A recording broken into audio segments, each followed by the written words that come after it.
Shalom Maranatha, jumpa lagi bersama dengan Pak Bombom di siaran Solata GM2 Oke, selamat hari Minggu, Tuhan Yesus memberkati. Gimana kabar? Sehat-sehat semuanya? Mungkin ada yang sampai saat ini masih beribadah ya. Di waktu yang lain mungkin di dunia seberang, di Eropa atau di Amerika Serikat. Waktunya masih pagi mungkin ya. Dan semua teman-teman yang mungkin di daerah Jawa mungkin masih jadwal ibadah malam. Kan ada ibadah 3 kali ya, subuh, pagi, dan malam. Ya semua teman-teman yang di dalam live chat, shalom, selamat malam, Tuhan Yesus memberkati. Malam hari ini Pak Bombom akan membawa tema jangan menjadi pendusta atau penfitnah. Nanti Pak Bombom menjelaskan mulai dari perjanjian lama sampai nubuatan-nubuatan para nabi yang bernubuat palsu. Dan teman-teman semua harus menyimak bahwa pendusta itu bagaimana, dan Pak Bomo akan menyampaikan, mungkin agak sedikit lama juga ya, mudah-mudahan cepat. Dan malam ini kita akan belajar supaya baik orang-orang Kristen memahami, paham pendusta, masalah pendusta, penipu, penfitnah. Nah, Pak Bomo jangan berdusta ya. Ya janganlah. Tapi semua hamba Tuhan rata-rata manusia pasti tidak jatuh dalam dusta. Contoh dustanya apa? Pedagang aja menjual barang. Apakah itu tidak dusta? Hah? Jadi Anda jangan berbohong ya orang Kristen ya. Anda ketik-ketik di situ bilang Pak Bomo jangan berdusta. Yang berdustanya bagaimana? Ya. Apakah pedagang itu mengambil keuntungan Rp1.000, Rp500? Aduh ini saya pilih begini. Apakah itu Anda mau katakan dusta? Ya. Jadi Anda ini jangan komentar sembarang-sembarang ya. Kalau Anda imani kepercayaan Anda silakan. Kami nggak urus kepercayaan Anda. Oke, salam-salam dulu buat teman-teman di Amerika Serikat, seperti biasa, Ibu Meta, Ibu Elita, Ibu Ika, Pak Raja Daud semua, dan teman-teman semua yang ada di Amerika Serikat. Dan semua penonton, pecinta Solata BM2 yang ada di Amerika Serikat, terima kasih banyak, Tuhan Yesus memberkati. Selamat hari Minggu, selamat beribadah. Dan semua teman-teman yang ada di Eropa, Ibu Elis Widya, Ibu Budi Hartiningsi, kemudian yang ada di Norwegia, Pak Yan Spayung, Shalom. Kemudian yang ada di Perancis semua, dalam hal ini yang mewakili Pak Huta Barat,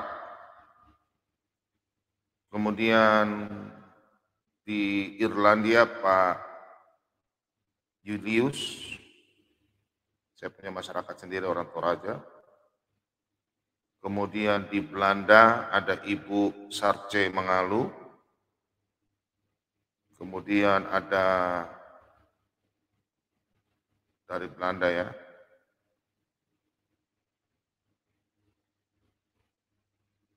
Sampai tadi baru ya saya. Sorry ya. Ya, dari Belanda ada Pak Ren Pechler. Pak Ren Pechler ya. Iya, Ren Pechler. Pechler dari Belanda. Salam kenal. Kemudian yang dari Denmark, Kanada, Ibu Ine, sama ya Ibu Ine. Kemudian dari Taiwan, Ibu Nina, Ibu Vicky di Makau yang mewakili orang-orang di Makau, orang Indonesia. Di Hong Kong belum ada. Oh di Hong Kong ini Ibu Ellen Walengitan yang mewakili ya.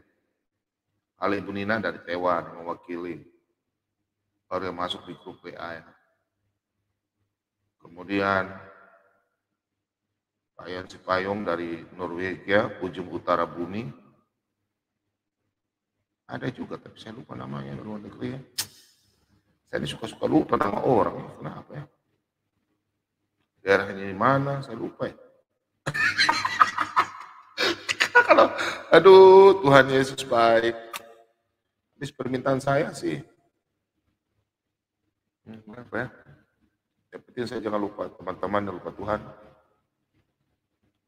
Kemudian teman-teman yang ada di seluruh di Eropa, di Australia, Tuhan Yesus memberkati. Kemudian teman-teman yang ada di Timur Leste, Tuhan Yesus memberkati. Ibu Sarce yang di Belanda, Ibu Ina yang di Malaysia, di Singapura saya tidak tahu siapa, saya sudah lupa. Pokoknya di Hong Kong, ya itu sudah tadi ya. Terus kemudian di Brunei saya juga nggak tahu siapa. Shalom, pokoknya semua warga Indonesia yang ada di sana. Semua ya, pecinta sholat berdua. Tuhan Yesus memberkati, dan ada di Korea Selatan. Kalau Korea Utara saya nggak yakin, nggak ada. Terus di negara-negara yang di baru ya, baru masuk. Apa saya nggak apa Luxembourg, Jerman. Ya di Jerman banyak ya.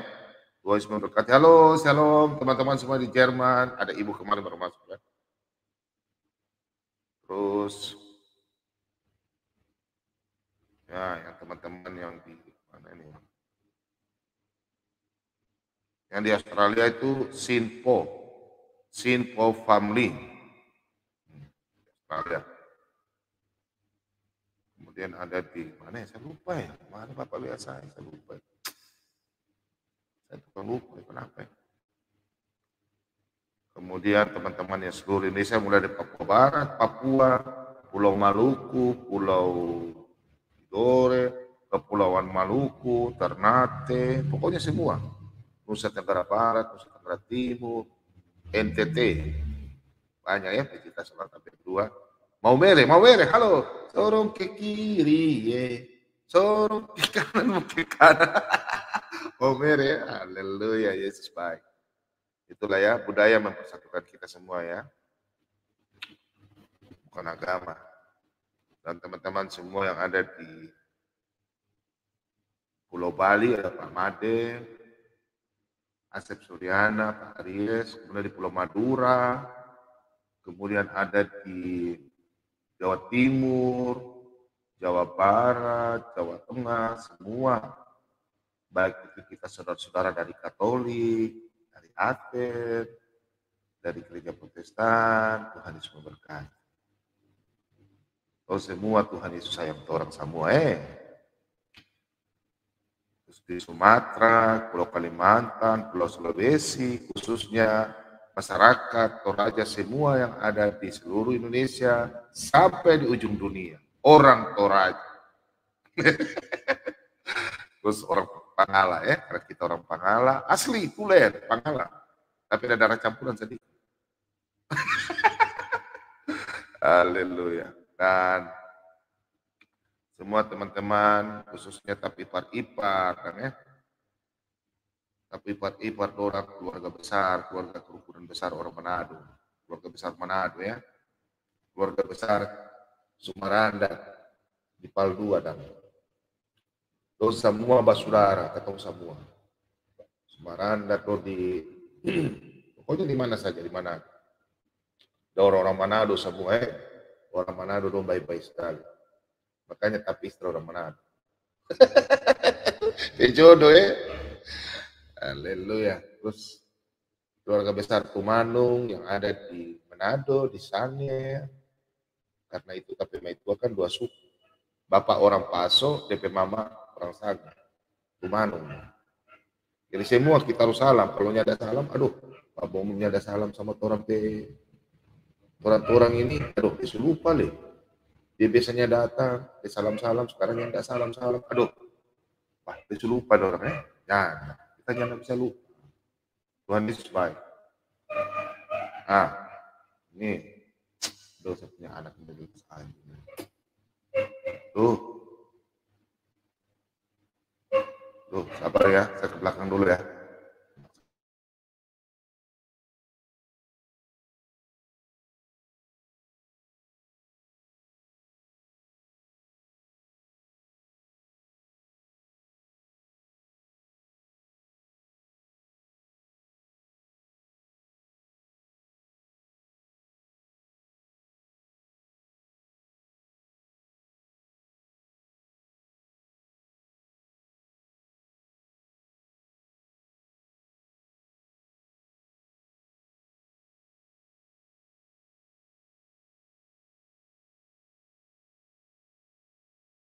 Sorry, terganggu sedikit ya. Tapi anak lagi dilepas DP piarahan masuk ke komplek. Ya, salam-salam juga buat teman-teman semua yang ada di di Sorong. Pak Daniel Sutiba ya, dengan selamat di Sorong, Tuhan Yesus memberkati. Pak Daniel Simanjuntak. Dia datang ke Sorong sekalian mampir tugas dan dia ingat, kayaknya Pak Bombom ada di Papua Barat. Di mana ya? Nah, dia kontak Pak Bombom, puji Tuhan, sampai tadi malam. Beliau di sini sampai jam 3:30 pagi. Jadi saya tutup siaran jam 2,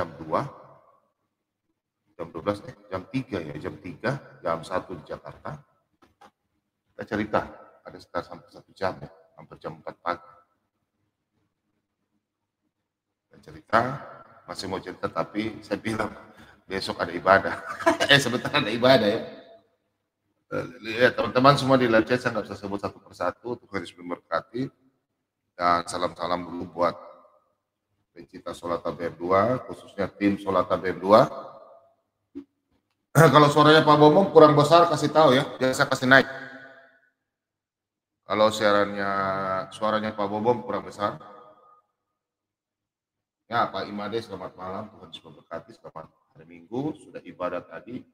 Ingat ya, orang-orang Kristen, jangan coba-coba tidak ibadah. Kalau memang ada gereja, ada ibadah, ibadah. Harus. Jangan dengarkan orang bilang gak usah ibadah. Kalau dilarang, di rumah saja ikut online. Ya, ikut online. Kalau orang tanya, di mana Alkitab disuruh pergi ibadah ke rumah Tuhan? Ada, Mazmur 122 ayat 1, baca. Daud saja diperintah untuk ibadah, kalian kok gak mau anak Tuhan zaman sekarang. Ini malam hari ini. Kita mau bahas juga itu. Mengenai kalau kita oke, suara sudah mantap. Dan terima kasih juga buat teman-teman yang sudah mendukung siaran Solata BM2. Tanpa teman-teman, siaran Solata BM2 ini tidak akan bisa berjalan dengan baik. Dan mulai saat ini juga saya pesan buat teman-teman tim Solata BM2. Sini sudah ada aturan YouTube yang sangat keras ya. Jadi ada kata-kata binatang. Minta maaf, saya minta maaf kalau ada yang bicara kasar, saya langsung kasih turun ya. Kalau ada diskusi, kata-kata binatang jangan ya. Nah, kemudian buat teman-teman yang sudah bantu Pak Ciler, Pak Lobo, Pak Lidara, Pak Timothy, Marban, Pak Mordekai, abangku yang ada di Kalimantan, terus Ibu Sofiatu yang sekarang sudah jarang masuk karena sibuk, terus pokoknya tim Solata BM2 semua, terutama kepada Bapak kami, Bapak Sibarani, Tuhan Yesus memberkati, yang sekarang lagi nonton dan senyum-senyum saja. Bapak tukang senyum ya. Haleluya. Orang tua kami. Dan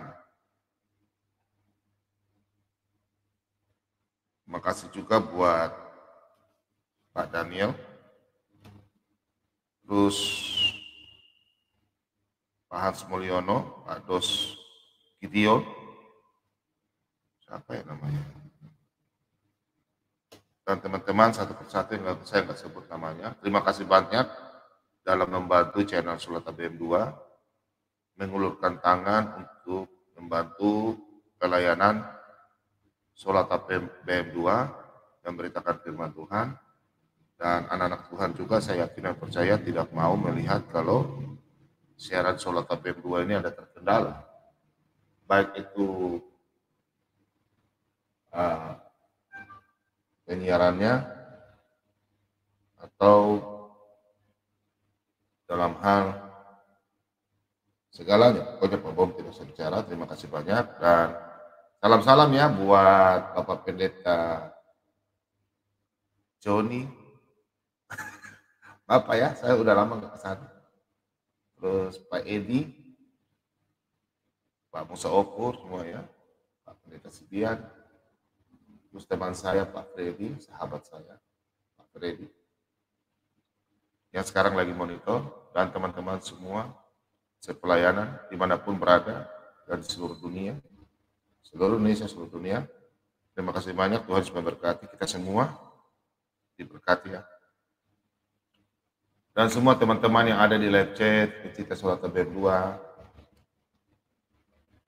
Di malam hari ini mungkin Pak Bomom khotbahnya agak pelan ya, santai saja. Soalnya kondisi Pak Bomom juga lagi slowly. Tapi hari ini saya puas ya. Saya puas karena tadi malam begadang, tadi pagi juga nggak tidur. Terus pulang gereja itu langsung mulai tidur dari jam 10. Saya tidur terus sampai hampir jam 5. Lumayan. Baru kali ini Pak Bomong tidur puas ya. Habis itu bangun, buat lagi persiapan khotbah. Ya tadi malam kalau saudara lihat kalau saya lagi menyiar malam, kalau saya kasih teman-teman berbicara, terus saya sementara tulis-tulis, itu sudah saya lagi sementara persiapan khotbah ya. Jadi berapa jam malam dari malam sampai pagi itu saya tetap ada sementara menulis persiapan khotbah. Dan tadi habis bangun saya benahi persiapan khotbah. Jadi minta maaf teman-teman kalau hari-hari biasa kayak macam Pak Bomom Solmed itu Pak Bomom terkait persiapan jujur karena pasti Pak Bomom ada menyampaikan firman tapi untuk khotbahnya Pak Bomom tidak karena mungkin Pak Bomom belum siap ya. Karena kita menyiapkan materi itu tidak gampang setiap hari. Jadi teman-teman perlu harus maklumi karena kita menyiapkan khotbah. Kadang satu minggu kita khotbah satu hari aja itu. Hari minggu aja khotbah itu menyiapkan materi itu lama ya. 3 sampai 4 jam. Kalau yang memang sangat perlu, kayak kemarin masalah iman, masalah apa itu lama ya. 6 jam, 7 jam. Persiapan materi khotbah. Jadi malam ini puji Tuhan ya. Ya lumayan. Oke, terima kasih banyak teman-teman semua ya. Yang sudah mendukung Saran Sholat ABM 2, Pak Bomom terima kasih banyak, sudah bantu Pak Bomom. Tanpa teman-teman, Pak Bomom punya Saran Sholat ABM 2 ini tidak bisa berjalan, akan tersendat mengenai semua penyiarannya. Karena memang siaran Sholat ABM 2 ini bukan Pak Bomom punya ya. Kalau tanggung jawab ya jelas Pak Bomom. Tapi kalau untuk melakukan penyiaran, Pak Bomom. Tapi kalau untuk membantu sampai Pak Bomom punya siaran sholat ini bisa berjalan, itu semua karena teman-teman pencipta sholat ABM 2. Bukan karena Pak Bomom, bukan. Dan diizinkan oleh Tuhan Yesus, untuk kita semua mari bersama-sama kembangkan siaran sholat ABM 2. Tanpa dukungan teman-teman, sholat ABM 2 ini tidak ada apa-apanya. Dan kita semua hanya menjadi penonton ya, hanya mendengar dari seberang mereka kabarkan yang tidak bagus, tapi kita nggak usah membalas. Cukup kita kasih penguatan iman buat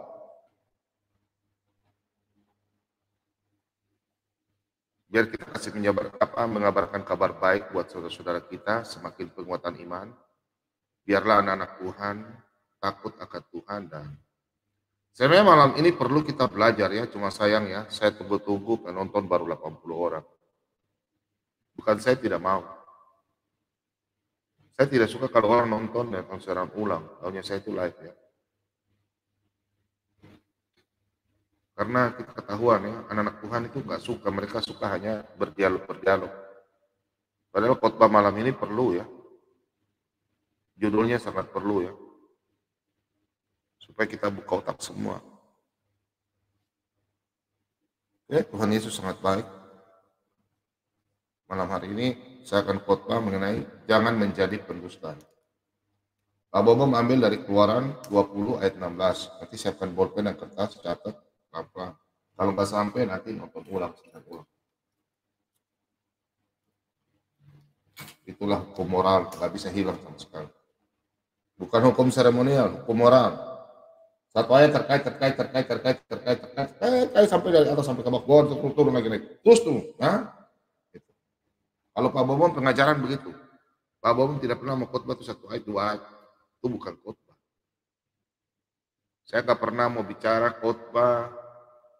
Banyak, ada juga oknum hamba Tuhan yang khotbah satu ayat, habis itu dia kasih perumpamaan tentang keluarganya.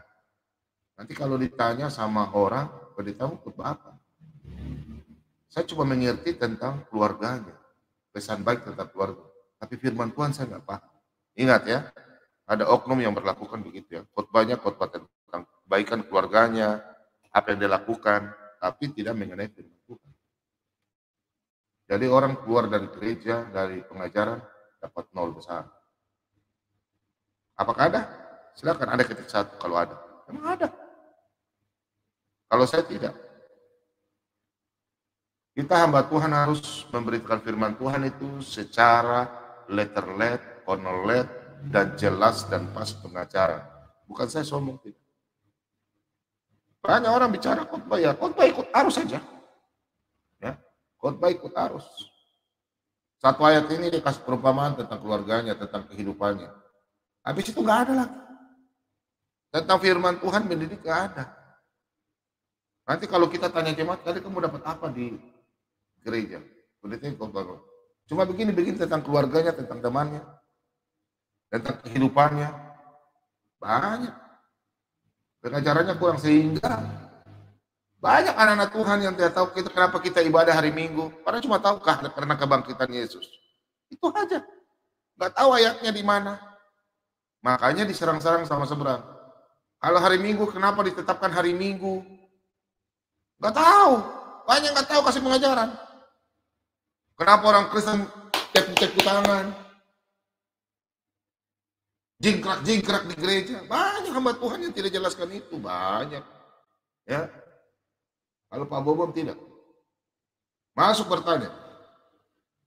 Saya bukan seorang profesor atau apa, bukan. Itulah hikmat yang Tuhan berikan kepada kita. Sudah 90. Saya tunggu 100 dulu baru kita mulai ya.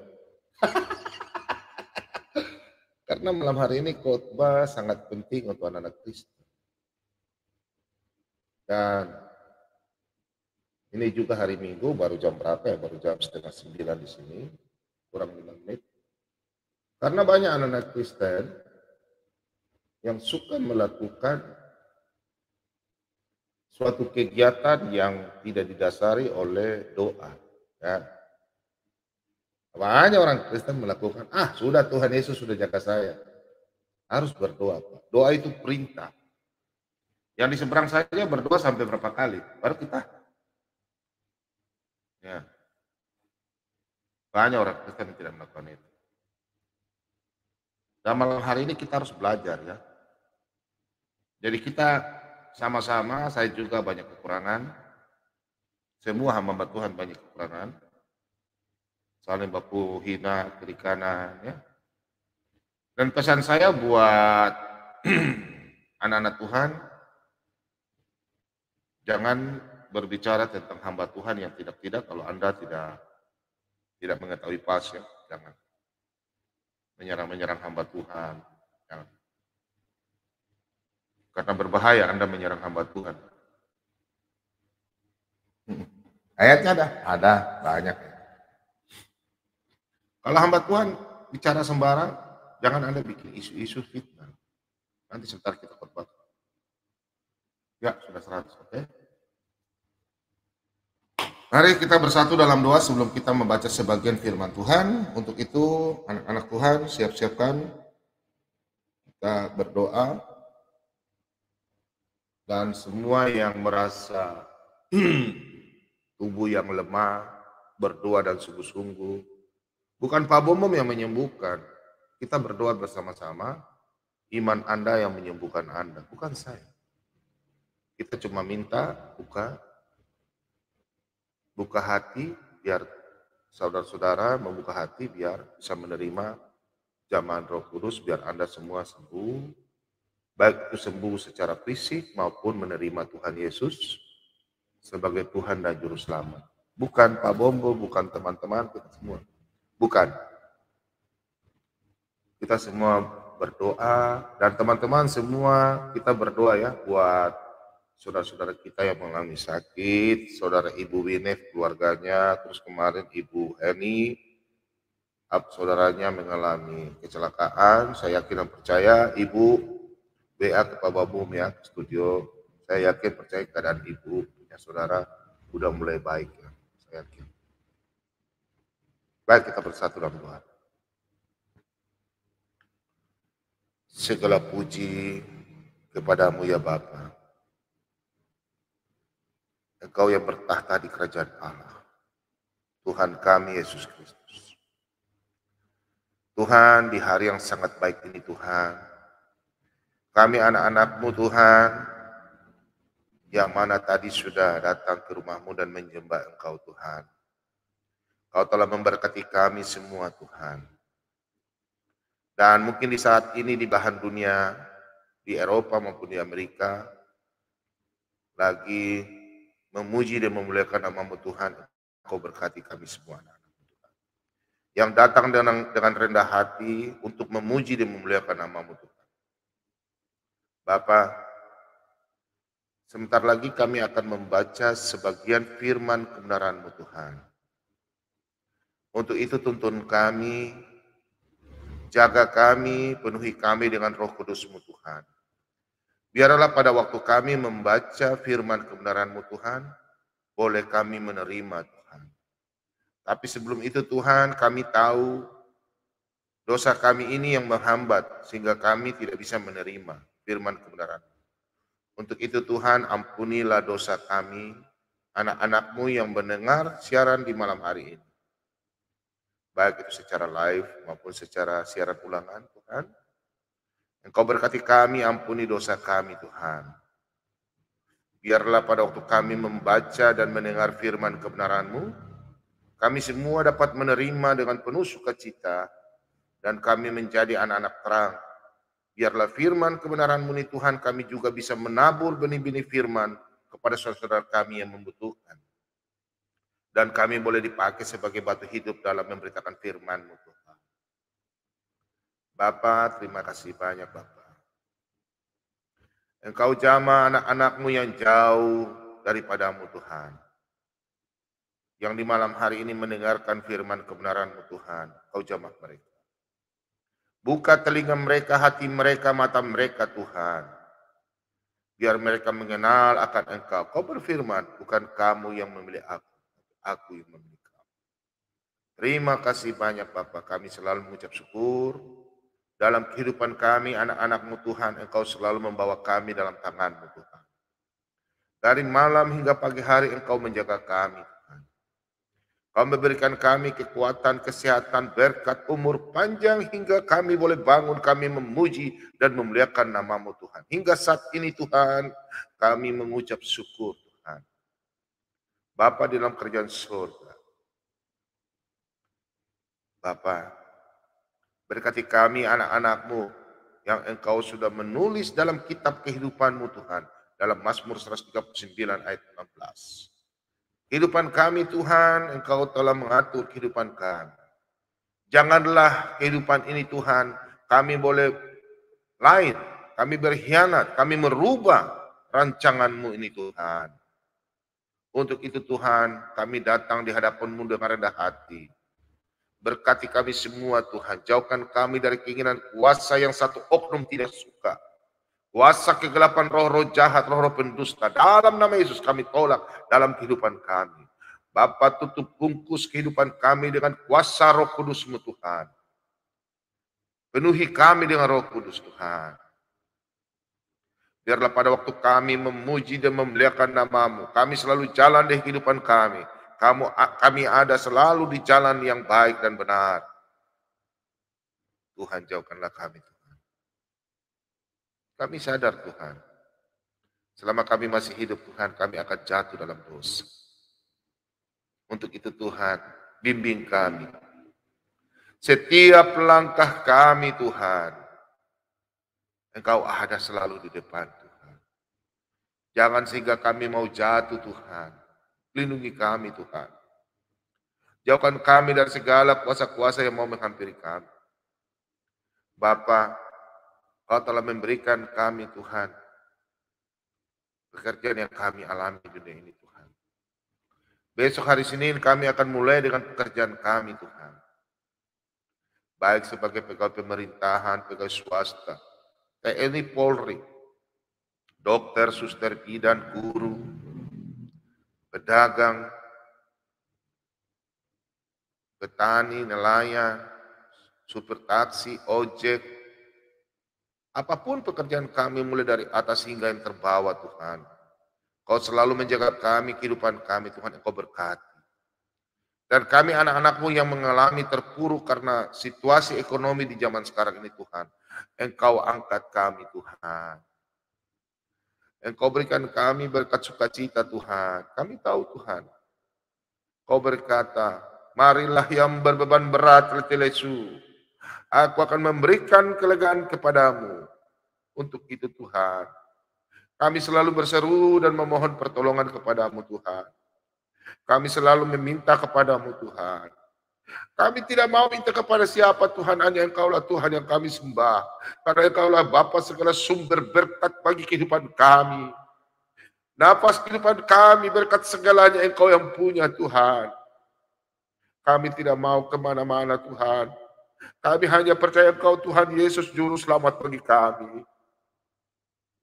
Bapa berkati kami Tuhan. Anak-anakmu yang di malam hari ini yang mengalami sakit penyakit, baik itu secara medis, Tuhan Engkau angkat penyakit kami Tuhan dalam nama Yesus. Kau angkat penyakit anak-anak yang mengalami tubuh lemah, Tuhan.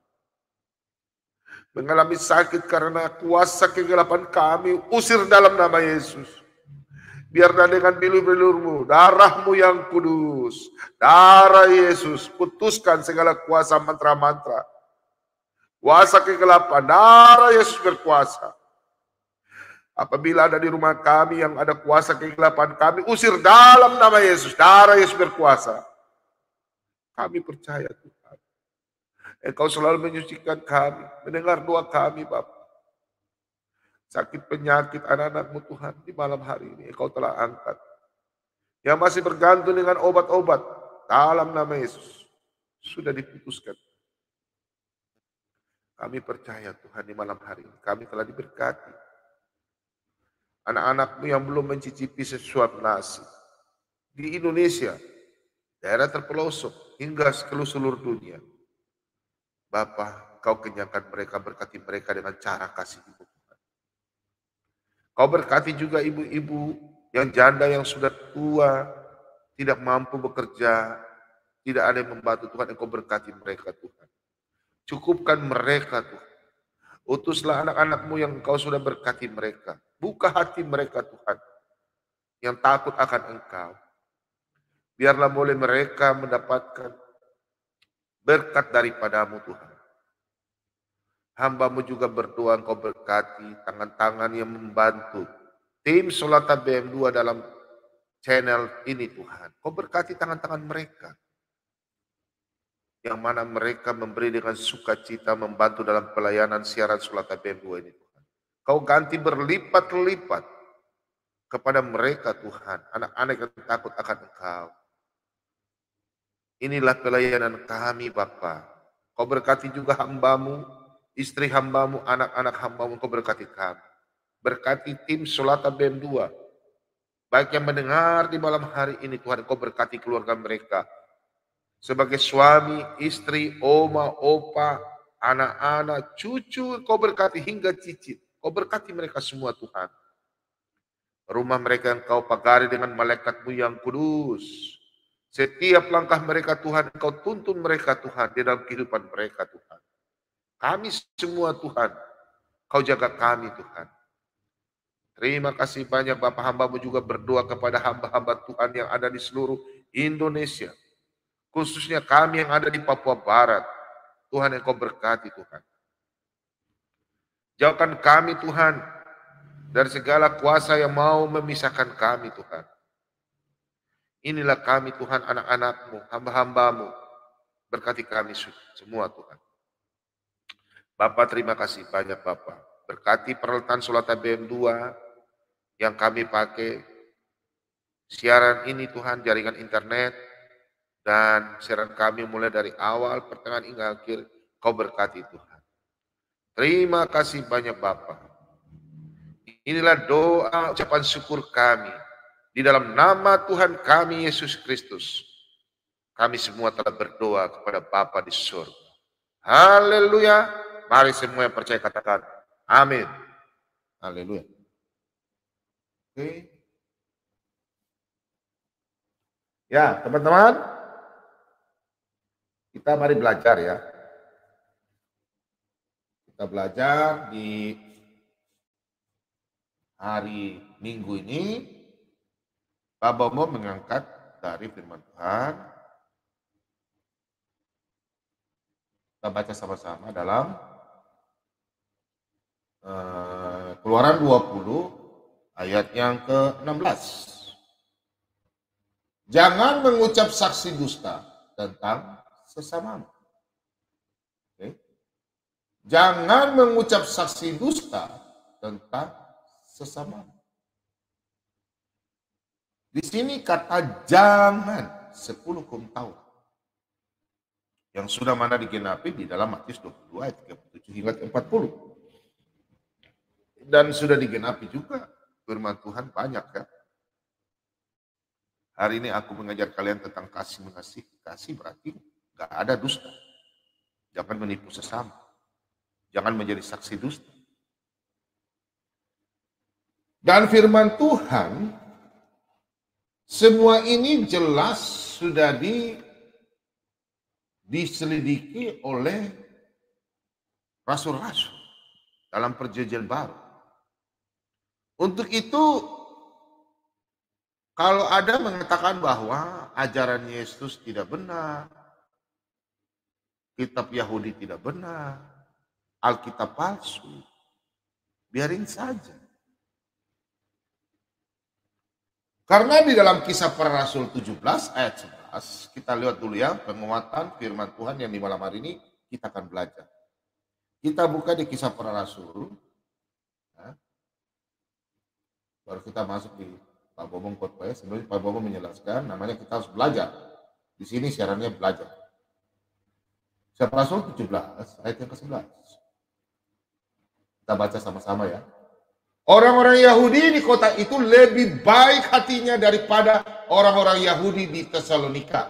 Karena mereka menerima firman itu dengan segala kerelaan hati dan setiap hari mereka menyelidiki kitab suci untuk mengetahui apakah semuanya itu benar demikian. Nah, untuk itu, sebelum Pak Bobo masuk di dalam firman Tuhan, yang Pak Bobo akan utarakan beberapa ayat-ayat firman Tuhan. Untuk itu harus kita dibenahi bekal pemahaman apakah firman Tuhan ini ya dan tidak atau bagaimana. Seperti saudara-saudara kita yang selalu menyampaikan bahwa firman Tuhan orang Kristen palsu. Kita menjawab apa? EPK. Karena 2000 tahun lalu sudah diselidiki oleh beberapa bapak-bapak gereja, rasul-rasul, termasuk orang Yahudi yang tidak suka dengan ajaran Yesus Kristus sebagai Tuhan dan Juru Selamat. Jadi tidak mungkin di malam hari ini Pak Bobo menyampaikan firman Tuhan. Kita harus belajar dari perjanjian lama yang mana di situ bahwa firman Tuhan ya dan amin. Haleluya. Semua katakan amin. Dan kita tidak perlu terpengaruh dengan anak-anak yang di luar seberang. Karena mereka mengatakan demikian, karena mereka berani berkata dusta, pemfitnah, pembohong. Ya, jangan menjadi pendusta sesuai dengan mereka yang apa mereka tidak mengenal. Karena mereka tidak mengenal firman kebenaran yang benar. Ya, firman Tuhan. Ingat, firman kebenaran yang benar. Mereka hanya pembenaran bagi diri mereka masing-masing. Ya.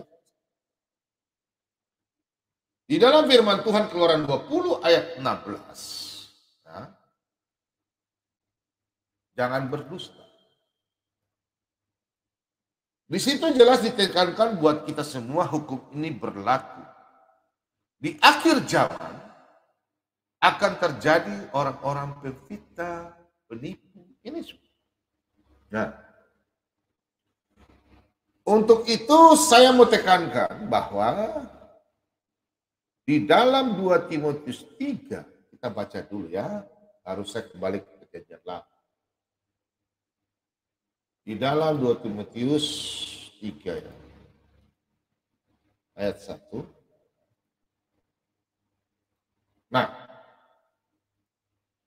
keadaan manusia pada akhir zaman. Kita baca sama-sama dalam 2 Timotius 3 ayat 1 hingga ayat yang kelima. Ketahuilah bahwa pada hari-hari terakhir akan datang masa yang sukar. Manusia akan mencintai dirinya sendiri dan menjadi hamba uang. Mereka akan membual dan menyombongkan diri. Mereka akan menjadi pemfitnah. Mereka akan berontak terhadap orang tua dan tidak tahu berterima kasih. Tidak mempedulikan agama. Agama ini maksudnya pengikut ya, pengikut apa yang diimani. Ya. Kemudian, tidak tahu mengasihi, tidak mau berdamai, suka menjelekkan orang, tidak dapat mengekang diri, garang, tidak suka yang baik, suka berkhianat, tidak berpikir panjang, berlagak sok tahu, ini lebih menuruti hawa nafsu daripada menuruti Allah. Secara lahiriah mereka menjalankan ibadah mereka, tetapi pada hakikatnya mereka memungkiri kekuatannya. Jauhilah mereka itu. Jauhilah mereka itu. Apakah ini berlaku bagi orang-orang yang di luar Kristen? Tidak. Terlebih-lebih di dalam pengikut Kristus. Karena di akhir zaman seperti sekarang, kalau Pak Bom perhitungan kalender, sudah 6.008 tahun. Kalender Kristen. Sudah melewati tahun 6.000. Berarti bonus. Seperti Tuhan berfirman, aku datang seperti Nabi Nuh. Di dalam bahtera, 6 hari, beberapa jam, berapa menit. Udah akhir zaman ya. Ada perhitungannya. Tapi kita nggak tahu, cuma kita itu. Kita nggak tahu berapa menit, berapa apa ya. Tapi kalau tahunnya dari Nabi Nuh kita sudah hitung 6.000 tahun lebih.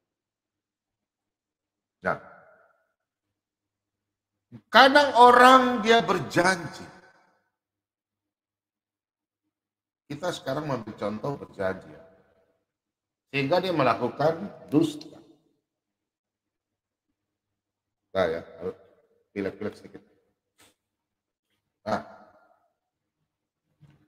ada orang berkata bahwa sebenarnya dia tidak mau berdusta.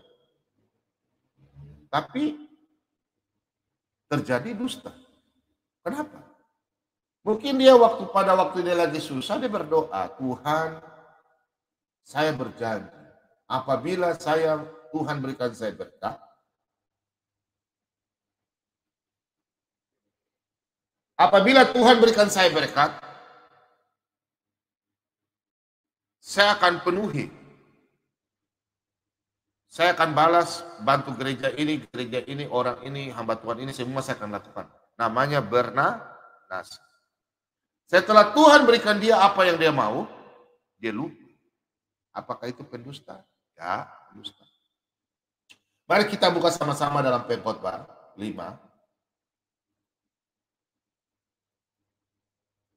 Banyak di akhir zaman sekarang, orang-orang begini ya.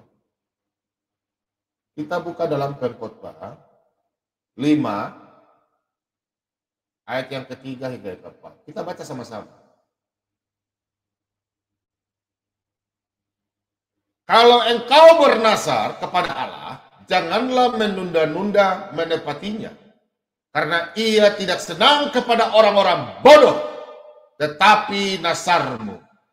Lebih baik engkau tidak bernasar daripada bernasar tetapi tidak menepatinya. Lebih baik engkau tidak bernasar daripada bernasar tapi tidak menepatinya.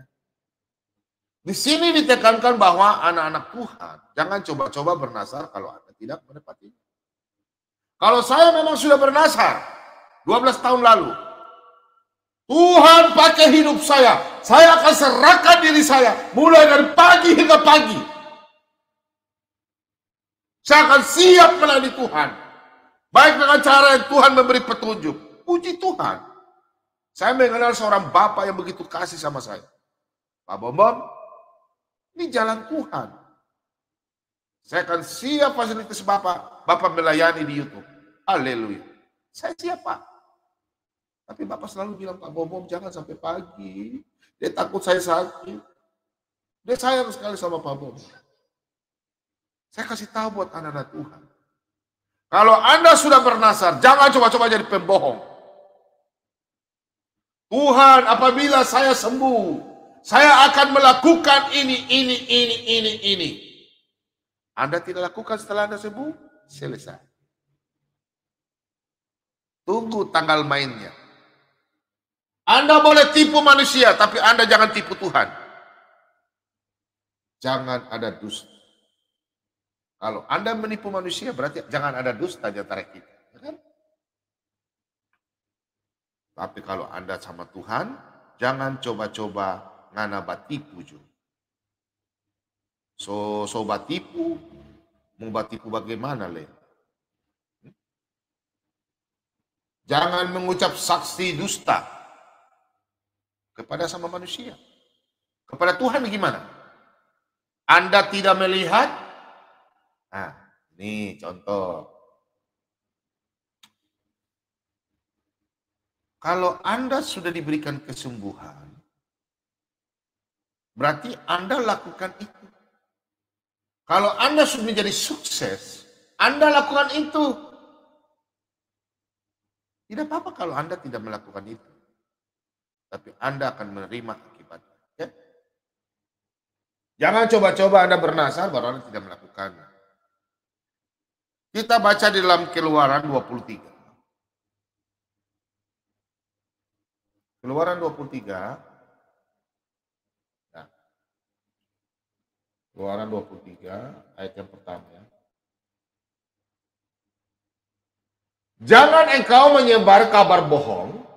Janganlah engkau membantu orang yang bersalah dengan menjadi saksi yang tidak benar. Nah, jangan engkau menyebar kabar bohong. Janganlah engkau membantu orang yang tidak bersalah. Perhatikannya.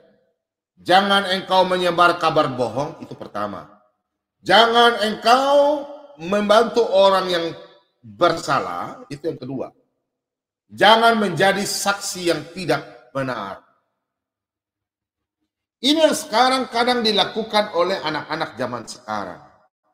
Baik orang Kristen maupun di luar orang Kristen.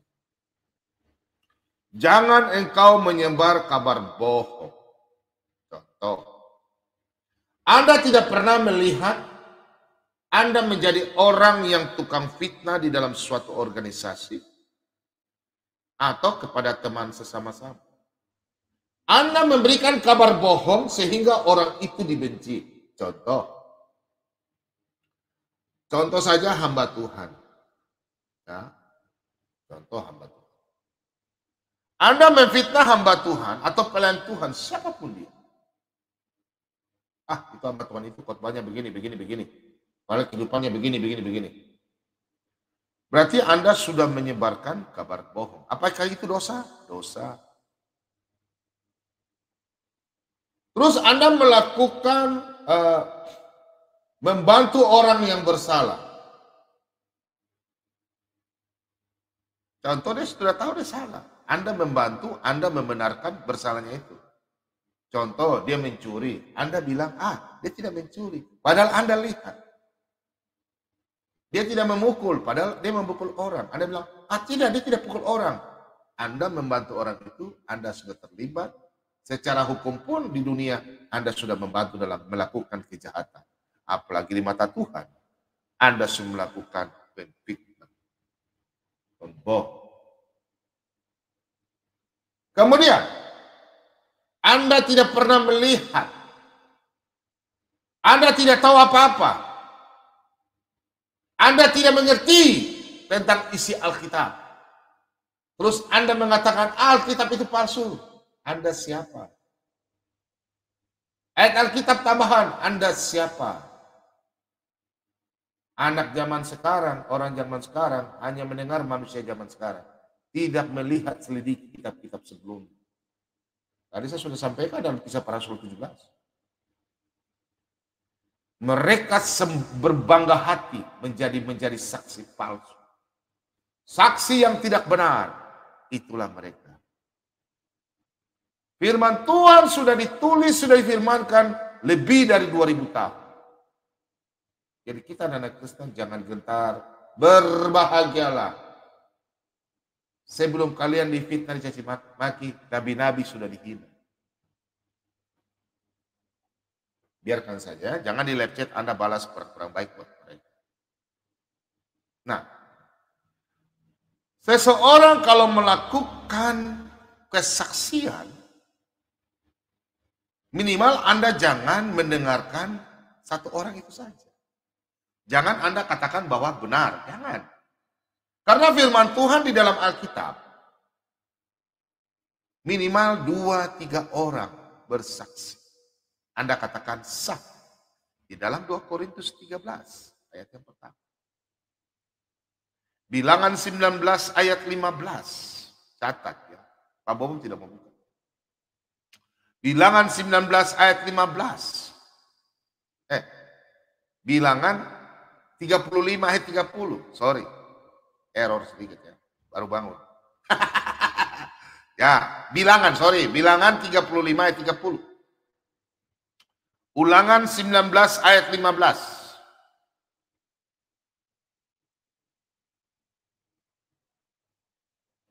Ya, itu sudah jelas ya. Kemudian banyak dalam Yohanes 8 ayat 17. Jadi anak-anak Tuhan, kalau kita mau bersaksi,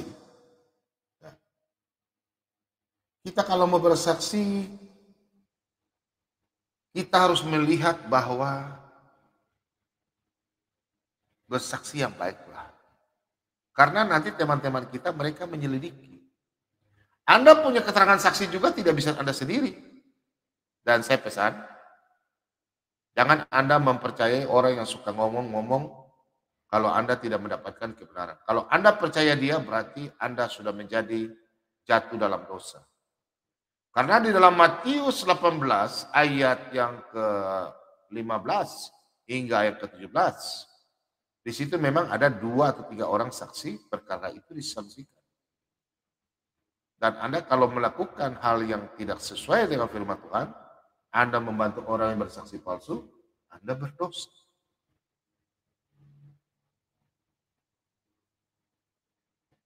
Dan kalau Anda menerima ada orang pendusta, dia cerita sama Anda, itu si B, bicaranya begini, dia penipu begini.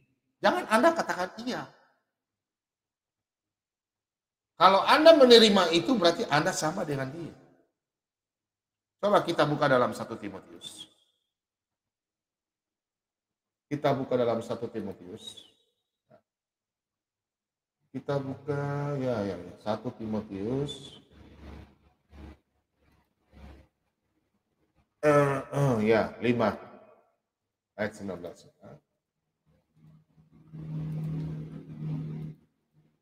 Janganlah engkau menerima tuduhan atas seorang penatua kecuali kalau didukung 2 atau 3 orang saksi.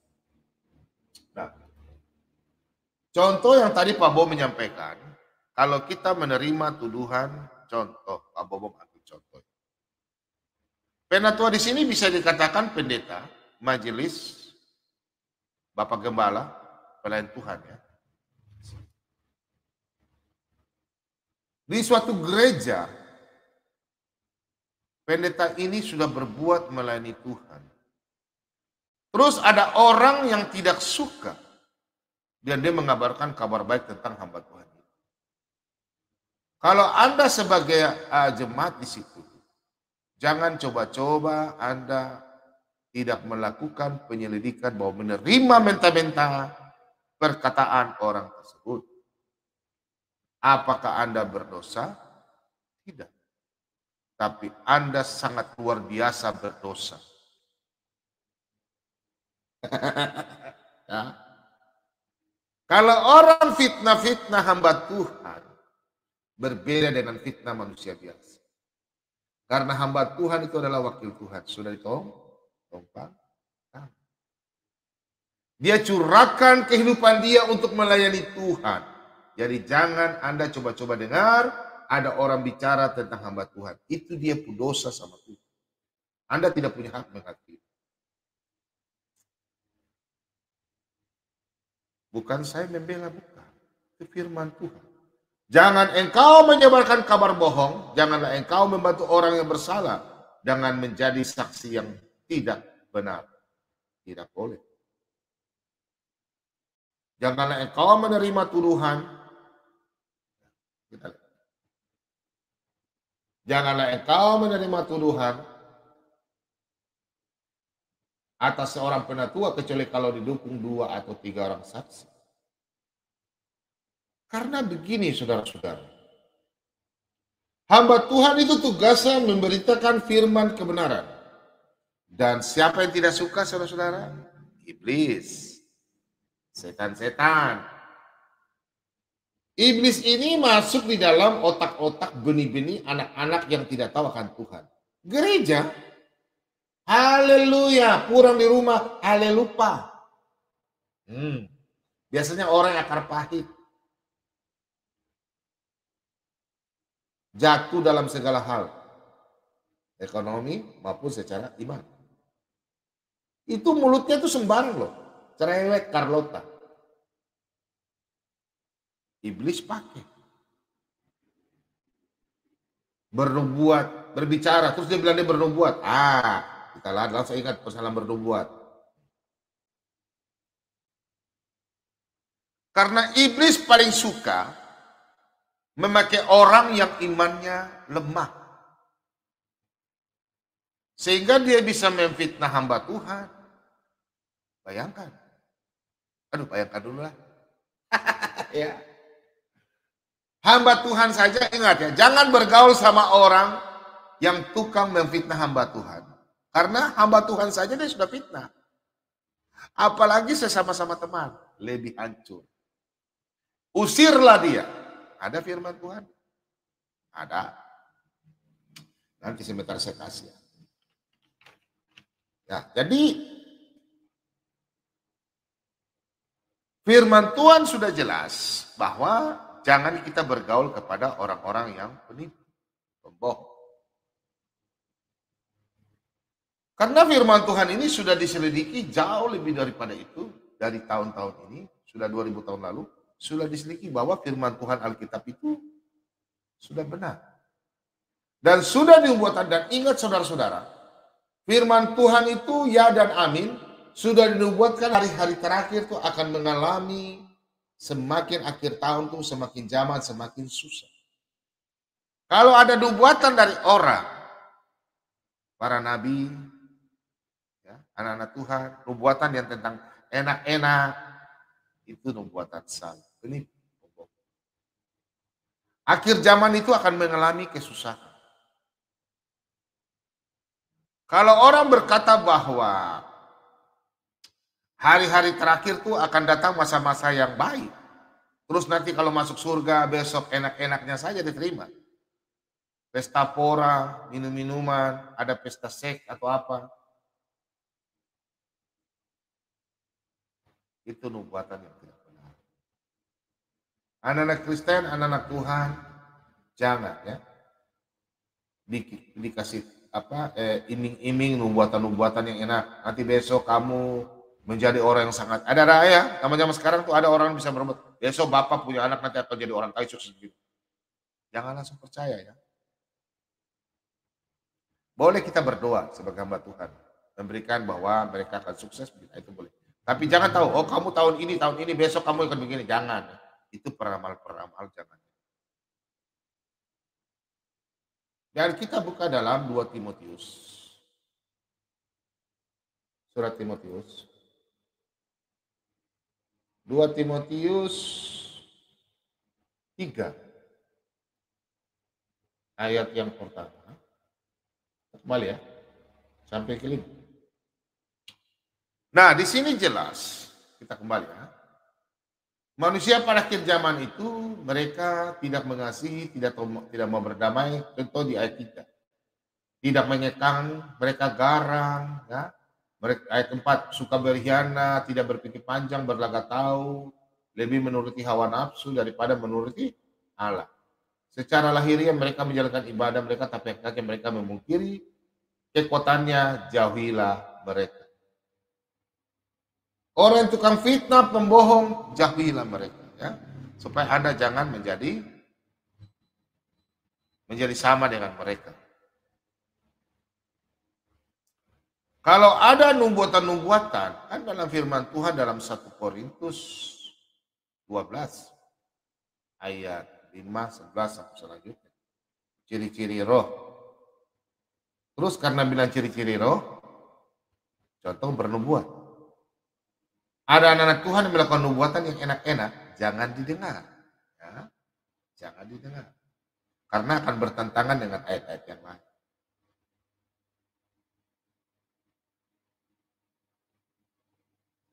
Karena kalau ada nubuatan yang enak-enak saja, firman Tuhan sudah jelas bahwa itulah nubuatan penipuan atau pendusta atau pemfitnah.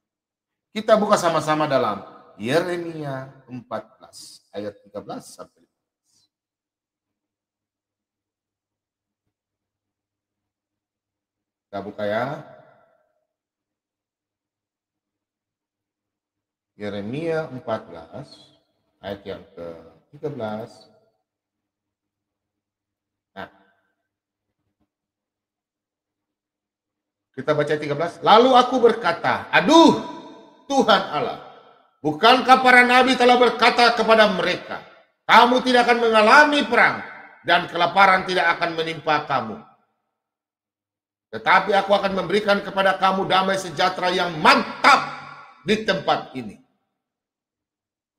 Ya, mantap di tempat ini. Jawab Tuhan kepadaku, para nabi itu bernubuat palsu demi namaku.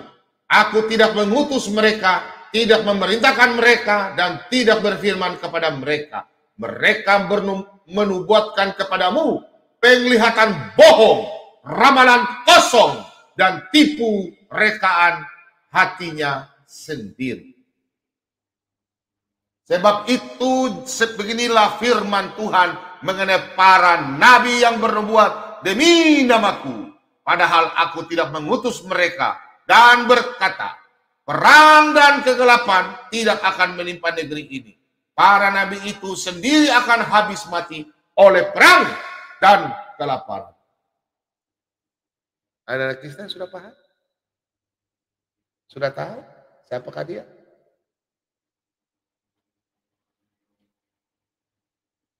Jadi Anda, anak-anak Tuhan, jangan sampai bernubuat dan melakukan nubuatan palsu. Ya. Kalau yang ketik-ketik di ini, mereka merasa. Firman Tuhan bro, ini Yeremia dong, bukan kata bom-bom ya. Kena ya? Jadi ratusan tahun, ribuan tahun. Lalu aku berkata, aduh Tuhan Allah, bukankah para nabi telah berkata kepada mereka, kamu tidak akan mengalami perang dan kelaparan tidak akan menimpa kamu. Tetapi aku akan memberikan kepada kamu damai sejahtera yang mantap di tempat ini. Kalau ada seorang nabi atau seorang anak-anak Tuhan yang berbuat mantap, enak-enaknya saja, jangan percaya dia. Dia pendusta. Bukan Tuhan yang mengirim dia. Bukan Tuhan kasih penglihatan. Dia penipu. Lanjut ya. Ayat 15. Jawab Tuhan kepadaku. Kepada Nabi Yeremia. Para nabi itu bernubuat palsu demi namaku. Aku tidak mengutus mereka, tidak memberitakan mereka, dan tidak berfirman kepada mereka. Mereka menubuatkan kepadamu penglihatan bohong, ramalan kosong, dan tipu rekaan hatinya sendiri.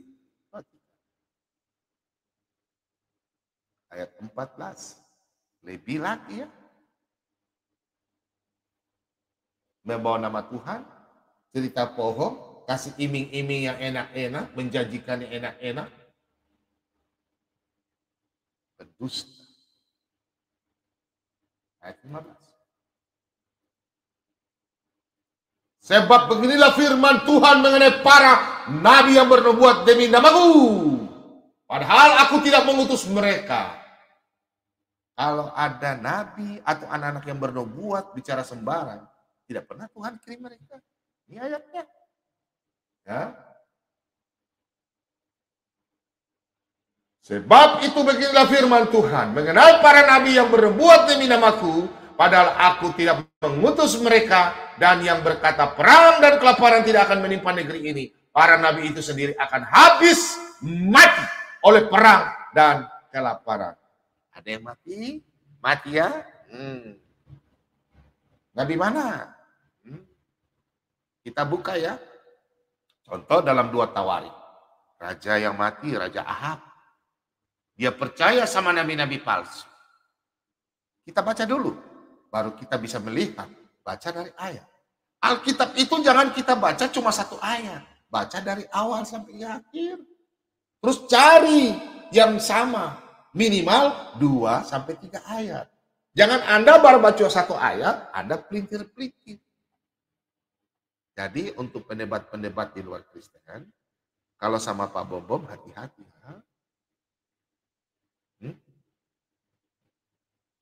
Jangan pelintir Alkitab. Kita baca. Ya, kita buka contoh di dalam kitab Yehezkiel. Kita buka di Yehezkiel 13 dulu ya. Kita buka 13 ayat 9 sampai 10 tentang nabi-nabi palsu. Nah, perhatikan. Kita di Yehezkiel tentang nabi-nabi palsu ya. Aku akan mengacungkan tanganku melawan nabi-nabi yang melihat perkara-perkara yang menipu. Dan yang mengucapkan tenungan-tenungan bohong. Mereka tidak termasuk perkumpulan umatku dan tidak akan tercatat dalam daftar kaum Israel. Dan tidak akan masuk lagi di tanah Israel. Dan kamu akan mengetahui bahwa akulah Tuhan Allahmu. Oleh karena, ya sungguh karena mereka menyesatkan umatku dengan mengatakan damai sejahtera. Padahal sama sekali tidak ada damai sejahtera. Mereka itu mendirikan tembok dan lihat mereka mengapurnya. Anak Tuhan pasti sudah paham. Pasti senyum-senyum di rumah. Aduh Pak Bobo beli khotbah kok menyakitkan. Aduh Pak Bobo beli khotbah gimana? Ya. Kalau sesuatu yang menjanjikan yang mantap, nikmat. Pembohong ya. Mereka bukan dari Israel. Tidak terdaftar dalam firman Tuhan Israel. Allah Abraham, Ishak dan Yakub. Tidak pernah menjanjikan hal ini. Ya. Sudah mulai paham anak-anak Tuhan? Jangan kita sama dengan pembohong. Hamba-hamba palsu, nabi-nabi palsu. Ya, anak-anak Tuhan harus paham. Pak Bom mengajarkan Alkitabiah. Saya tidak mau mengajarkan di luar Alkitab.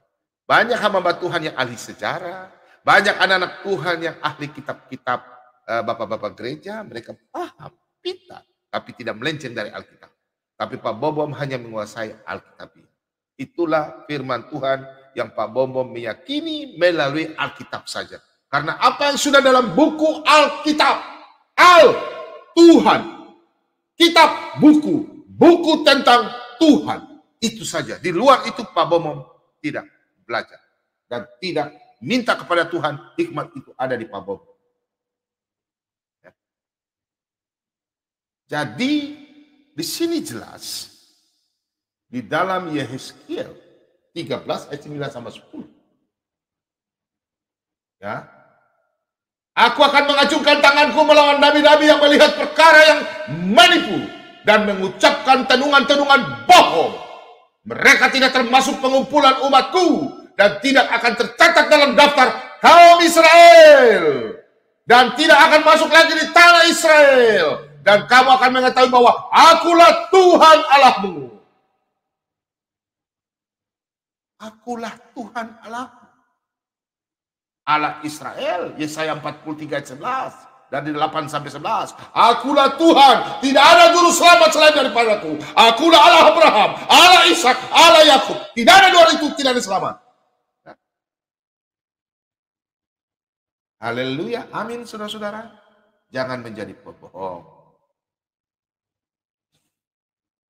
Apabila ada seorang atau seorang nabi yang bernubuat,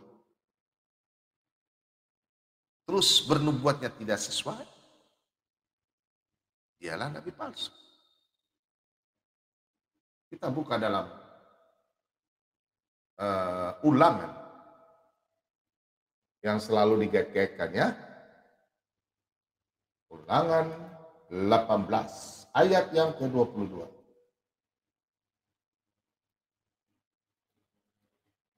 Apabila seorang nabi berkata demi nama Tuhan, dan perkataannya itu tidak terjadi dan tidak sampai, maka itulah perkataan yang tidak difirmankan Tuhan.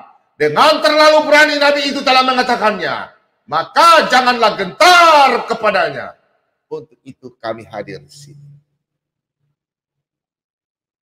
Pengajar-pengajar sesat, pengajar-pengajar keliru, Pak Bom hadir di sini untuk menyatakan kebenaran firman kebenaran Tuhan.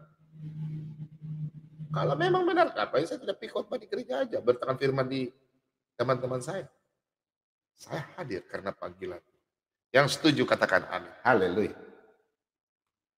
Jangan kita percaya kepada nabi-nabi atau hamba Tuhan yang mengajarkan yang enak-enak dan nubuatannya tidak terjadi. Jangan dengar. Karena firman Tuhan akan mengizinkan. Tuhan akan mengizinkan iblis pakai dia, mulutnya, untuk melakukan dusta. Tuhan tidak pernah memberikan kejahatan, tapi Tuhan tidak lepas dari dia. Berarti dia tidak dilindungi oleh kuasa Roh Kudus, sehingga iblis masuk. Ya. Kalau anak-anak Tuhan yang sekarang suka pembohong, tidak tahu berdoa, apakah Tuhan mencobai Anda? Tidak. Anda yang mencobai diri Anda sendiri. Sehingga iblis datang masuk menghampiri Anda. Anda tidak pernah, ya Tuhan, Tuhan tiap jam, Dikau kuperlukan. Nah, gitu ya. Terus Anda katakan, ya Tuhan tiap jam, ku memerlukanmu. Terus Anda tidak perlukan Tuhan. Setiap jam ya Tuhan, Dikau kuperlukan. Nah, terus Anda tidak perlukan Tuhan. Iblis masuk. Iblis masuk, Anda selesai. Mulut kotor, otak ngeres, kawin-kawin, habis buat dosa, minta baptis lagi, baptis lagi, baptis lagi. Kau pikir baptis hapus kau dosa? Enak aja lu. Muka gila lu. Ya, enak sekali. Ada yang berkata bahwa orang Kristen, siarannya Pak Bom, siaran abal-abal, orang Kristen lah. Saya nggak suka nonton dia. Ya kau nonton saja itu. Hamba Tuhan yang tukang injek-injek orang ya. Saya nggak peduli dengan Anda. Yang saya cari jiwa-jiwa tugas saya. Puji Tuhan, sholat TBM 2 banyak yang sudah diberkati meminta dibaptis. Anak-anak Tuhan begitu saya nggak tahu, saya malas saja. Pendusta ya, penipu, penghujat, saya biarkan aja. Biar aja nanti dia disadar dan dikutik sama Tuhan. Di dalam Ulangan 18 ayat 22, kalau apabila tidak terbukti nubuatannya, dialah nabi palsu. Di dalam 2 Tawarik, kita kasih contoh. Di dalam 2 Tawarik, Kita buka sama-sama. 2 Tawarik. Di sini ayat yang ke-18. Ya. Pasal, 2 Tawarik pasal 18, ayat yang ke-22. Kita baca ya. 2 Tawarik pasal yang ke-18, ayat yang ke-22. Nah, karena itu sesungguhnya Tuhan telah menaruh roh dusta ke dalam mulut nabi-nabimu ini, sebab Tuhan telah menetapkan untuk menimpangkan malapetaka kepadamu. Bingung ya? Kok Tuhan menaruh roh dusta di dalam mulut nabi-nabi itu? Kok Tuhan ini? Salah. Jangan pikiran salah. Jadi kalau di sinilah siaran Solat ABM 2 itu harus kita belajar supaya Pak Bomo menjelaskan. Di sini kadang orang yang kaya-kaya ya, saya tahu lah ya, nggak ngerti-ngerti, sekolahnya nggak tahu, mungkin di gerbang sekolah nggak tahu ya. Kita lihat di sini bahwa di sini dikatakan bahwa sesungguhnya Tuhan telah menaruh roh dusta. Roh dusta ini adalah iblis ke dalam mulut nabi-nabimu. Jangan Anda jauh daripada Tuhan sehingga iblis taruh masuk ke dalam Anda, mulut ya. Jadi ayat ini jangan kita baca di ayatnya yang ke-22 supaya Anda memahami, Anda baca dari ayat 1 ya, supaya bisa memahami. Contoh ayat 1 kita baca ya. Nih. Di sini mengenai Raja Ahab. Ahab ini raja yang jahat ya. Orang yang jahat. Ketika Yosafat kaya dan sangat terhormat, ia menjadi besan Ahab. Ini Raja Ahab. Nah, tadi kenapa sampai Tuhan izinkan roh-roh jahat itu ada di Ahab ya, di para nabi-nabi palsu, sehingga mereka Ahab ini percaya sama nabi-nabi palsu. Perhatikan ayat 5. Lalu Raja Israel mengumpulkan para nabi. Perhatikan. Lalu ini Raja Ahab ya. Lalu Raja Israel mengumpulkan para nabi, 400 orang banyaknya. Kemudian bertanyalah ia kepada mereka, apakah kami boleh pergi berperang melawan Ramot Gilead atau aku membatalkannya? Jawab mereka, majulah, Allah akan menyerahkannya ke dalam tangan raja. Berarti di sini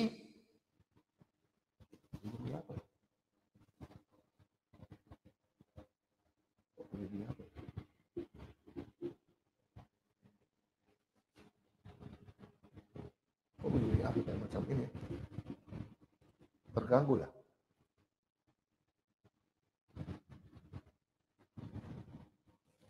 Ini nih.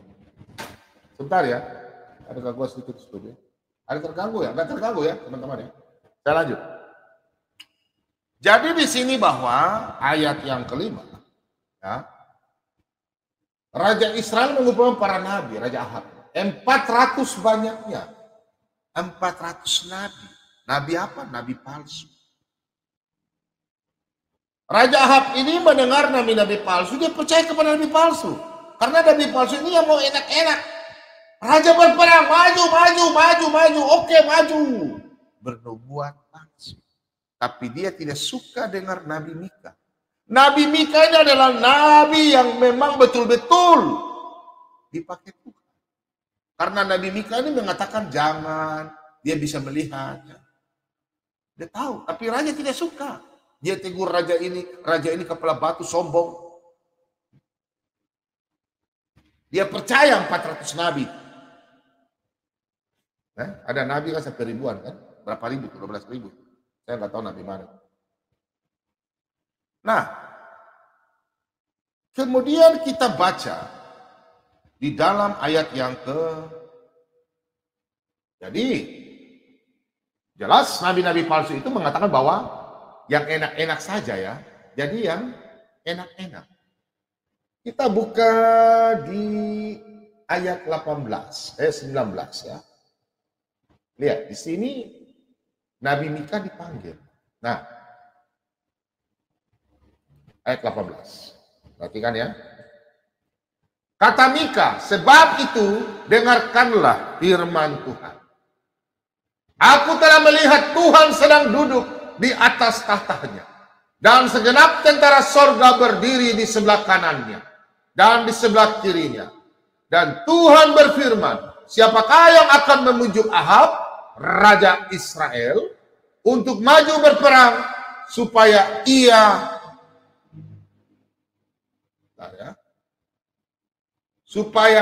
tewas di Ramot Gilead. Maka yang seorang berkata begini, yang lain berkata begitu. Perhatikan ayat 20. Kemudian tampillah suatu roh lalu berdiri di hadapan Tuhan. Ia berkata, aku ini akan membujuknya. Tuhan bertanya kepadanya, dengan apa? Ayat 21. Jawabnya, aku akan keluar dan menjadi roh dusta dalam mulut semua nabinya. Ia berfirman, biarlah engkau membujuknya, dan engkau akan berhasil pula, keluarlah dan perbuatlah demikian. Untuk itu saudara-saudara, di dalam 2 Tawarik 18 ayat yang ke-22 ini, Tuhan mengizinkan kepada orang-orang, kepada iblis untuk orang-orang yang jatuh di dalam dosa. Orang sombong, orang pendusta, penipu, pikir. Tuhan akan izinkan. Kalau dia tidak mau bertobat. Jadi kalau ada orang bicara ngelantung-lantung, itu berarti ada iblis di dalam dirinya. Ya, cukup kita menyadarkan dia dengan pemberitaan firman Tuhan, dia mau dengar tidak, biarkan itu memang iblis pakai dia. Makanya di ayat 22 ini, karena itu sesungguhnya Tuhan telah menaruh roh dusta ke dalam mulut nabi-nabi ini. Sebab Tuhan telah menetapkan untuk menimpakan malapetaka kepada. Jadi mereka akan mendapatkan apa ganjaran bagi mereka orang-orang yang demikian. Nabi Mika, nabi yang benar, Tuhan pakai. Dia tidak mau dengar. Firman Tuhan yang setiap malam Pak Bom sampaikan firman Tuhan kebenaran. Tapi mereka mengatakan bahwa Pak Bom penipu. Kitab Pak Bom palsu. Silakan Anda melihat. Jadi jelas bahwa roh dusta itu diizinkan oleh Tuhan. Itu salah satu contoh dalam perjanjian lama. Dosa pemfitnah, penipu di dalam perjanjian baru. Kita lihat ya. Kita buka dalam 1 Korintus.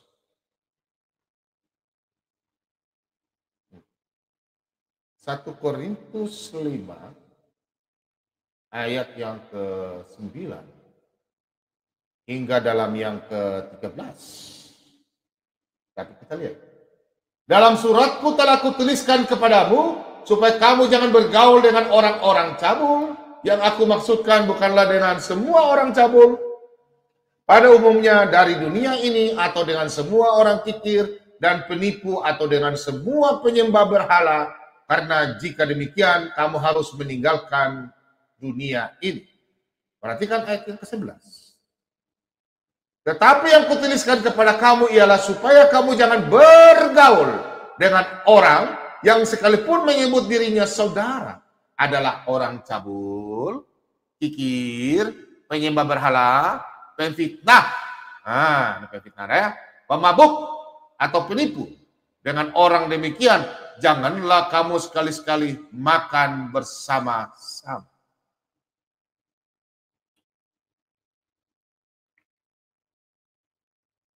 Apakah Pak Bomo yang bilang? Nyeri ya firman Tuhan ya. Aduh. Coba baca ulang ya. Nah, ayat yang 11 ya. Tetapi yang kutuliskan kepada kamu ialah supaya kamu jangan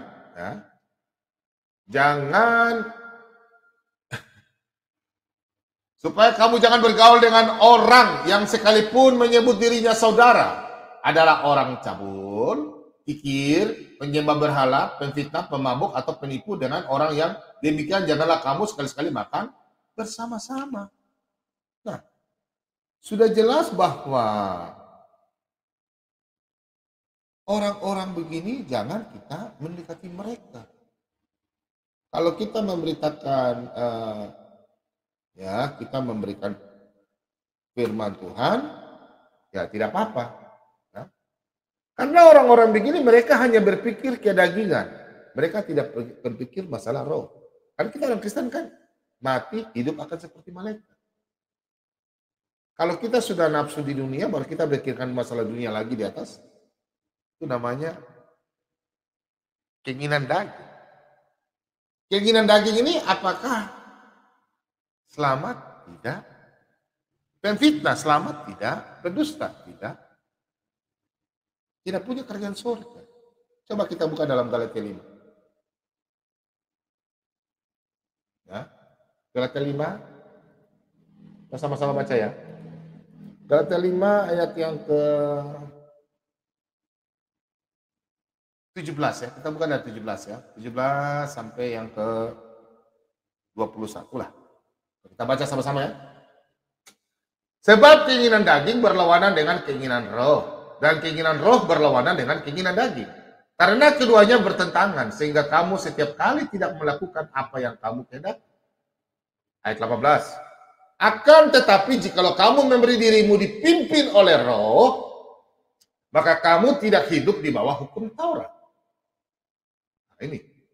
Perbuatan daging telah nyata, yaitu percabulan, kecemaran, hawa nafsu, penyembah berhala, sihir, perseteruan, perselisihan, iri hati, amarah, kepentingan diri sendiri, pencederaan, roh pemecah, kedengkian, kemabukan, pesta pora, sebagainya. Perhatikan.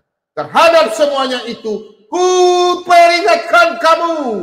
Seperti yang telah kubuat dahulu, bahwa barang siapa melakukan hal-hal demikian, ia tidak akan mendapat bagian dalam kerajaan Allah. Dapat ya? Jadi kalau orang Kristen bilang, saya sudah selamat. Tapi Anda tidak melakukan firman Tuhan sesuai dalam Yohanes 15 ayat 7. Jikalau kamu tinggal di dalam aku dan firmanku tinggal di dalam kamu, minta apa saja, maka akan kuberikan kepadamu. Kalau firman itu tidak tinggal di Anda, bagaimana? Apakah Anda masuk dalam kerjaan surga? Tidak. Jangan cuma khotbah enak-enak ya, dengan enak-enaknya saja ya. Ada kata tanda kutip.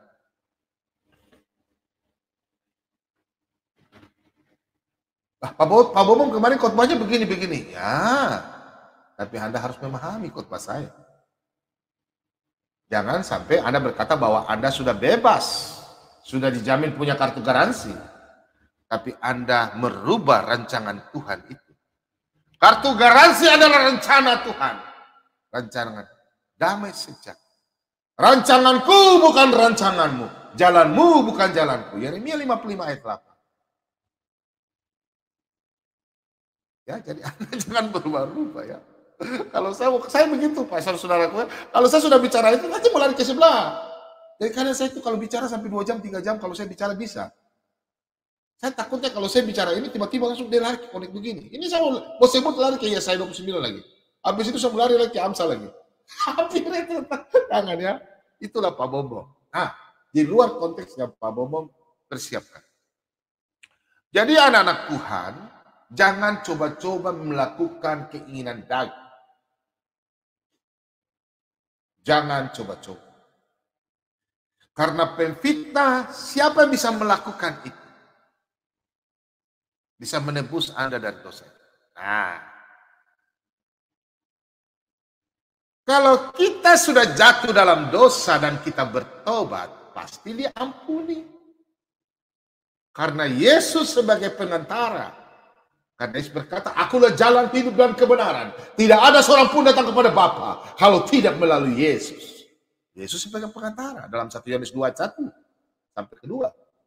1 Yohanes 1 ayat 9. Untuk itu, semua yang Anda lakukan, dosa, pendusta, pemfitnah, kalau Anda bertobat, berarti Anda diselamatkan. Karena Anda melakukan hukum Taurat. Semua, kalau Anda melakukan satu, tidak mungkin semua benar. Pasti ada yang salah. Untuk itu Tuhan Yesus datang ke dalam dunia. Untuk membuat Anda jauh. Ya, supaya Anda jangan dekat dengan dusta. Dengan dosa. Tuhan Yesus yang bisa membayar dosa Anda di kayu salib. Bukan siapa-siapa. Apakah Anda bisa membayar dosa Anda sehingga Anda bisa masuk ke dalam kerajaan surga? Satu mungkin Anda lakukan, tapi yang lain tidak. Apakah main judi itu ada dalam Alkitab? Ini ada WA masuk tiba-tiba ya. Ada. Tidak ada tulisan judi. Nah, pertanyaan saya satu, contoh.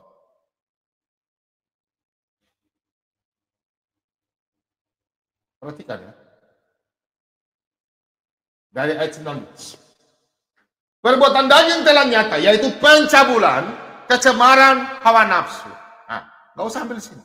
Perhatikan ayat yang ke-20 dan selanjutnya. Kita bicara masalah judi. Penyembahan berhala? Bukan. Sihir? Ya mungkin saja, dia pakai ilmu ya. Perseteruan? Perseteruan. Tetap di mana orang bermain judi pasti ribut. Kita lihat. Perselisihan, jelas di dalam judi pasti ada perselisihan. Iri hati, jelas kalau ada yang menang, kalau ada yang kalah ya dia marah sama yang menang. Amarah, pasti ada marah. Kepentingan diri sendiri, ya jelas ya. Ada kepentingan diri sendiri, dia kan ingin menang. Oke? Apakah itu bukan judi? Judi. Ya. Judi. Ya itu judi. Kepentingan diri sendiri, benar. Pencederaan, ya jelas. Roh pemecah, ya jelas roh pemecah. Di dalam Galatia 5 ayat 20, itu judi ya. Jangan stop main judi. Nggak tukang baju di main kocok-kocok kartu. Kalau kocok kartu main biasa, nggak apa-apa. Kalau sudah doli sutaro, ingat Roma 13 ayat 1 sampai 4. Pemerintah adalah wakil Tuhan di dalam dunia. Jadi polisi kalau tangkap ngana kan pakatulah. Main judi toh polisi tangkap, itu Tuhan yang suruh. Karena firman Tuhan sudah katakan, perselisihan, iri hati, amarah, kepentingan diri sendiri, pencederaan, roh kebencian, ya, kedengkian. Perhatikan. Ya. Di sini. Ayat 21. Kedengkian, pasti orang main judi ada kedengkian. Kemabukan, pasti orang main judi ada kemabukan. Pesta pora, jelas ada orang pesta pora. Ini biar saya jawab ya. Bagaimana? Setuju? Apakah itu judi? Jelas. Ya. Nah, untuk itu Tuhan Yesus telah menebus dosa kita di kayu salib. Karena kita sudah dapatkan garansi. Bukan karena perbuatan setelah kita bertobat. Pasti masuk surga. Kalau kau tidak bertobat, Tuhan tegur 1, 2, 3 kali. Anda tidak bertobat. Makanya firman Tuhan sudah jelas. Kau ku kasihi, kau ku tegur, dan kau ku hajar. Karena Tuhan mengasihi Anda. Jadi kalau Anda mengalami setelah berjudi karena Anda punya uang banyak, berjudi tiba-tiba Anda miskin, Tuhan sayang Anda supaya Anda ketemu. Tiba-tiba Anda berjudi, Anda kehilangan rumah, istri lari ke tinggal Anda, anak-anak tahamur. Oh Tuhan Yesus, jangan dia di pecinta sholat TPM2, jangan ada orang-orang yang begitu. Hari ini engkau bertobat dalam nama Yesus. Saya tumpangkan tangan dalam nama Yesus, engkau bertobat. Jangan. Kalau sudah judi kan setan ikat bisik terus di telinga. Baik. Itulah nikmat-nikmat, itulah nabi-nabi palsu. Baik, mantap, baik. Diramal. Aduh jangan. Ya. Jangan. Untuk itu tidak ada hukum Taurat. Ada hukum-hukum. Yang kita lakukan satu, yang lain tidak. Anda bisa diselamatkan. Hanya Yesus Kristus. Untuk itu kita baca dalam, sebelum Pak Bobo tutup, kita baca dalam 2 ayat. Di dalam, ya masih Galatia. Galatia 2 ayat yang ke-16. Kamu tahu bahwa tidak seorang pun yang dibenarkan oleh karena melakukan hukum Taurat, tapi hanya oleh karena iman dalam Yesus Kristus. Kristus Yesus. Sebab itu kami pun telah percaya kepada Kristus Yesus, supaya kami dibenarkan oleh karena iman dalam Kristus dan bukan oleh karena melakukan hukum Taurat. Sebab tidak ada seorang pun yang dibenarkan oleh karena melakukan hukum Taurat. Tidak ada orang yang dibenarkan. Nanti yang teman kemarin bilang, ayo, kalau Anda tidak percaya, orang Kristen yang kemarin, Anda tidak usah imani Alkitab. Anda cari kitab lain saja. Kita lanjut dalam Roma. Nah, Roma 3. Ya, masih banyak sih. Tapi Pak Bomong kasih sudah. Ini ya. Jadi hukum Taurat adalah penuntun bagi kita sampai Kristus datang, supaya kita dibenarkan karena iman. Karena bukan karena perbuatan. Karena iman kita percaya kepada Yesus Kristus. Untuk itu mulut dan lidah mengaku Yesus adalah Tuhan. Habis kalau sudah mengakui, saudaraku yang seberang, ada channel 1 dia buka, sudah bilang mengikut Kristus tapi belum dibaptis, Anda salah. Pengikut Kristus harus dibaptis dalam nama Bapa, Putra dan Roh Kudus. Anda tidak bisa baptis Anda sendiri dengan begini, nggak bisa. Mungkin di sini PC Sultan Berdua sudah tahu ya. Kalau Anda nonton saya malam hari ini, saya siap berdialog sama Anda. Anda pengikut Kristus, Anda berbicara di YouTube, bilang Anda sudah dibaptisan Roh Kudus. Anda jangan menerjemah Alkitab sembarangan pakai otak Anda. Harus ada hamba Tuhan. Hamba Tuhan saja nih, hamba Tuhan menabiskan. Masa Anda bukan hamba Tuhan, Anda menabiskan Anda? Anda ini aja. Anda bukan pengikut Kristus. Anda termasuk dalam 2 Petrus 1 dan selanjutnya. Camkan itu. Dalam 1 Timotius 4 ayat 1 hingga 4. Camkan itu. Saya tidak memframing. Saya tidak menuduh. Anda jangan mempelintir-pelintir ayat Alkitab. Saya katakan Anda hamba Tuhan.